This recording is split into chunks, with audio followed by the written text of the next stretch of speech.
আসসালামু আলাইকুম বন্ধুরা, কেমন আছেন আপনারা সবাই? দেখেন, এই যে লাল চিড়া নিয়েছি আমি, 1 প্যাকেট লুলু থেকে আনছি। তারপরে এখানে দেখেন, এই যে এই ফাফনটা খুব সুন্দর। এটা হয়েছে চমচম পিঠাটা খুব সুন্দর। আমি এটা দিয়ে একটা রেসিপি করব, ঝাল রেসিপি। আপনারা অনেকক্ষণ হয়তো ঝাল না খেলে মুখটা একটু ইয়ে হয়ে থাকে।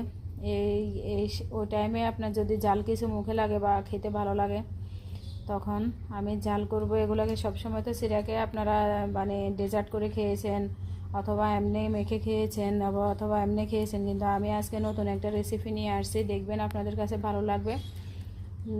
ঝাল রেসিপি, চিড়া দিয়ে ঝাল রেসিপি। আমি এখন চুলাটা অন করে দিব। এখানে দেখেন, একটা ফ্রাই প্যান বসিয়ে দিব। এখানে চুলাটা অন করে দিয়েছি। আমি এখন এখানে এই যে দিব, আপনার এই 1 চামচ ঘি দিয়ে দিব। এখানে প্রথমে 1 চামচ ঘি দিয়ে দিব।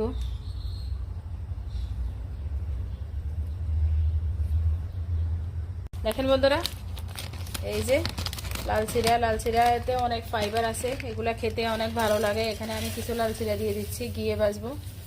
দেখেন,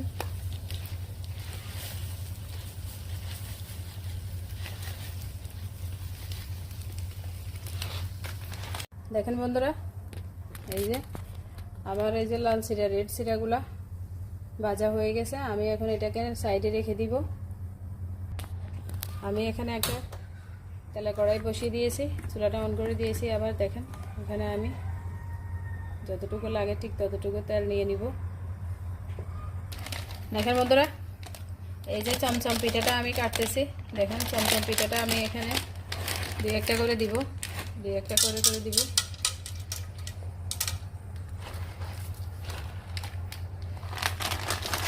তেলটা এখনো হয়তো পুরোপুরি গরম হয় নাই। পুরোপুরি গরম হলে এরা সব বেশি উঠবে উপরে। দেখেন বন্ধুরা, মাশাআল্লাহ চমচম পিঠাগুলো কি সুন্দর হয়ে গেছে। হ্যাঁ, তুলে নে, বেশি থাকলে পড়া যাবে। আমি এগুলো তুলে নিচ্ছি। এভাবে সবগুলা চমচম পিঠা আমি ভেজে নিব। দেখেন বন্ধুরা, এই যে চমচম পিঠা সব কালারের আছে এখানে। এইভাবে আমি সবগুলা চমচম পিঠা ভেজে নিব। এগুলো আমি আগে বানাই এগুলাকে প্যাকেট করে রেখে দিছি। আপনারা হয়তো দেখছেন, এর আগেও আমি বানাইছি চমচম পিঠা। দেখেন বন্ধুরা, আমার চমচম পিঠাগুলো ভাজা হয়ে গেছে। এখন আমি এখানে বাদাম ভেজে নিব। এখানে আমি 250 গ্রাম বাদাম দিয়েছি, এগুলোকে ভেজে নিব খুব সুন্দরভাবে। দেখেন বন্ধুরা, মাশাআল্লাহ আমার বাদামগুলো ভাজা হয়ে গেছে। 1 চামচ ঘি ভেজে নিয়েছি আমি। দেখেন, এগুলোকে আমি এখন ঢেলে নিব। এরপরে কি করব দেখবেন। আমি এখানে 1 চামচ ঘি দিয়ে দিব। যেহেতু আমি এগুলা ঝাল করব, ঝাল কি হয় 1 চামচ ঘি দিয়ে দিছি আমি এখানে। দেখেন, আমি এখানে 2টা শুকনো মরিচ ভেজে নিব। দেখেন বন্ধুরা, অনেক ধোঁয়া হচ্ছে। আমি এখানে রসুন কুচি দিয়ে দিচ্ছি, ঘিয়ে ভেজে নিচ্ছি রসুন কুচি। এরপর আমি এখানে পেঁয়াজ কুচি দিয়ে দিব। পেঁয়াজ আর রসুনগুলো আমি ভালো করে ভেজে নিব। মরিচগুলো আমার ভাজা হয়ে গেছে। দেখেন বন্ধুরা, এই যে আমার লাল চিড়াগুলা ভাজা হয়ে গেছে। এখন আমি এখানে একে একে সব কিছু দিয়ে দিব। এখানে আমি দেখেন ঘিয়ে ভাজা বাদাম দিয়ে দিছি। মরিচগুলো এখানে কষলে নেই,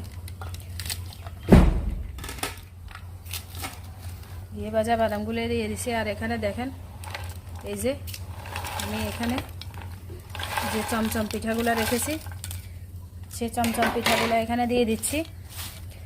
অসাধারণ লাগবে খেতে, অসাধারণ, কি বলবো, এতটা মজা, এতটা সুন্দর, আপনারা দেখলে বুঝবেন। দেখেন বন্ধুরা, এখানে আমি এখন এই যে পেঁয়াজ কুচি, রসুন কুচি আর শুকনো মরিচ কুচি, এগুলো এখন দিয়ে দিব এখানে সবগুলা।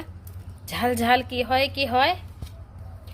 তারপরে দেখেন, আমি এখানে 5 গ্রাম লবণ দিয়ে দিছি। আশা করি আর লাগবে না। আমি এখানে ধনিয়া পাতা কুচি করে নিয়েছি, ধনিয়া পাতা দিয়ে দিছি। দেখছেন লুকিংটাই খুব সুন্দর, অসাধারণ, মাশাআল্লাহ। এই যে আমি সবগুলো এভাবে মিক্স করে নিব। মিক্স করে নেওয়ার পর আপনাদেরকে দেখাবো, দেখবেন কতটা মজা। দেখেন বন্ধুরা, এই যে মাশাআল্লাহ আমার সবগুলা ভাজা চিড়া, চমচম পিঠা, বাদাম আর মশলা একদম স্পাইসি সব কিছু, দেখেন সব কিছু হয়ে গেছে মেশানো। এখন আমি এটাগুলোকে সার্ভ করে আপনাদেরকে দেখাবো। মাশাআল্লাহ দেখতে কতটা সুন্দর, কতটা ক্রিস্পি লাগছে। দেখেন একবার খেলে বারবার খাবেন, সবাই আপনার পেন হয়ে যাবে যাকে একবার খাওয়াবেন। একদম ওয়ান টাইম, অল্প খরচে, কম খরচে, অনেক সুস্বাদু, কম সময়ে। দেখেন কতটা সুন্দর লাগতেছে। আমি এভাবে সবগুলোকে সার্ভ করে আপনাদেরকে দেখাবো। দেখেন বন্ধুরা মাশাআল্লাহ কতটা সুন্দর হয়েছে। এই যে লাল চিড়া দিয়ে একদম ঝাল ঝাল, লাল চিড়া দিয়ে ঝাল ঝাল রেসিপি, ঝাল ঝাল খেতে অনেক মজা, দারুণ মজা, কতটা ক্রিস্পি। আমি আপনাদেরকে একটা ভেঙে দেখাচ্ছি। এই যে দেখেন আওয়াজটা, দেখছেন এই যে কতটা ক্রিস্পি হয়েছে। যারা শুরু থেকে আমাদের ভিডিওটা দেখেছেন সবাইকে অসংখ্য ধন্যবাদ। ভালো লাগে একটা লাইক করবেন, কমেন্টস করবেন আর শেয়ার করবেন। আপনারা এভাবে বানিয়ে খাবেন ঝাল ঝাল করে, দেখবেন অনেক মজা পাবেন। আমাদের চ্যানেলটা সাবস্ক্রাইব করে পাশে থাকা বেলটা অন করে দেবেন।